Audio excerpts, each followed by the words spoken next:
Imaginez-vous que vous êtes en conjoint de fait.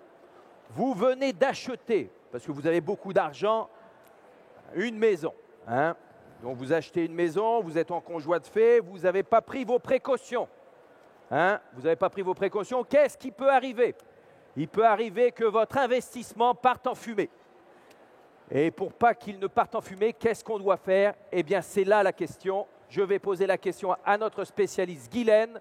Guylaine, pour que notre investissement ne parte pas en fumée, si on est conjoint de fait et qu'on a acheté un bien, une maison ou un appartement, mais de façon inégale au niveau des versements, par exemple. Au niveau du dépôt initial, du dépôt initial, voilà. En fait, ce qui est bien de rappeler, c'est qu'au niveau des conjoints de fait, il n'y a pas de reconnaissance par le Code civil du Québec et que, par conséquent, les dispositions sur le patrimoine familial ne s'appliquent pas aux conjoints de fait.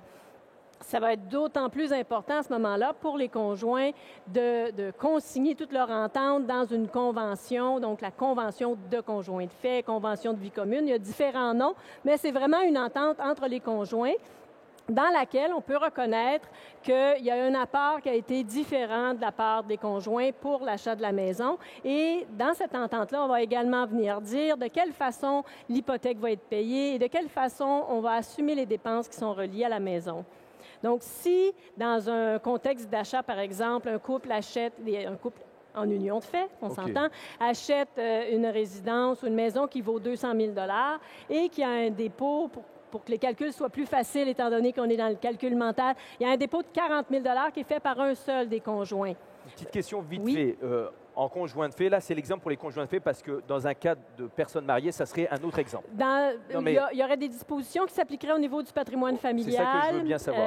Qui viendraient, en fait, reconnaître certains investissements faits si c'est fait à l'intérieur du mariage, il y a un certain partage, etc. Il y a d'autres dispositions qui s'appliquent. On va continuer là, avec les conjoints de fait. De conjoints qui ne sont pas reconnus de par la loi au niveau civil. Super.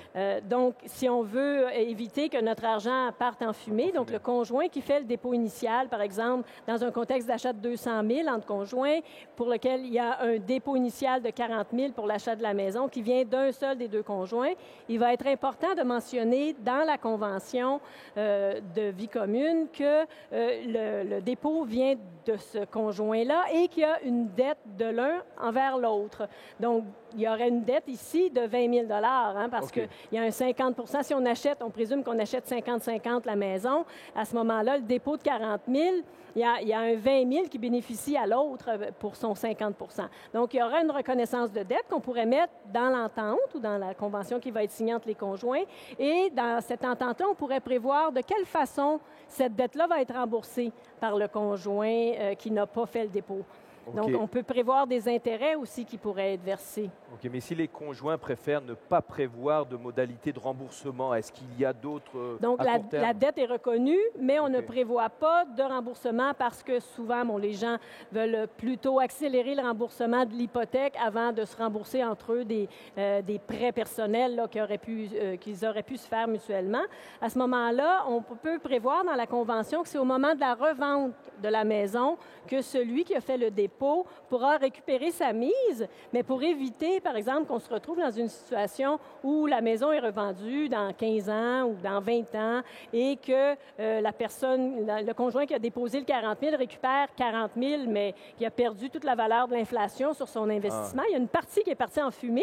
Si on ne prévoit rien, on va essayer de prévoir que le profit qui aura été fait sur la maison, au prorata du dépôt initial qu'il aura fait, le conjoint, il pourra récupérer une partie du profit. Par exemple, si on a acheté notre maison 200 000, il y a un dépôt de 40 000 qui a été fait par un des conjoints, donc il y a 20 % de mise initiale qui a été faite par ce conjoint-là, et que notre maison, on la revend, elle est rendue à une valeur de 250 000.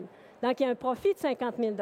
Il va où, là, ce profit-là? Il va à qui? Ce profit-là, si on y va au prorata, on dit il y a 20 % du profit qui devrait revenir au conjoint qui a fait le dépôt initial. Donc, il va récupérer son 40 000 et 20 % de 50 000, donc 10 000. Donc, il va prendre le premier 50 000 pour se rembourser. Et le reste va être réparti entre les conjoints. Donc, souvent, il y a une partie d'hypothèque encore, mais ce qui reste, la valeur nette après hypothèque... Mais souvent, il y a de la chicane aussi. Oui, c'est pour ça que ça prend une convention. C'est pour ça. Il faut savoir qu'est-ce qu'on fait quand il y a de la chicane. Ouais. Et si, par exemple, cette formule, elle ne convient pas au conjoint, là, est-ce qu'il est possible de prévoir autre chose? Il y a une multitude de formules qui peuvent être prévues. Ce qui est important, c'est de bien comprendre quels sont les objectifs et de voir, avec une formule possible, est-ce que ça répond vraiment à notre besoin. Et c'est là que le planificateur financier vient jouer un rôle important.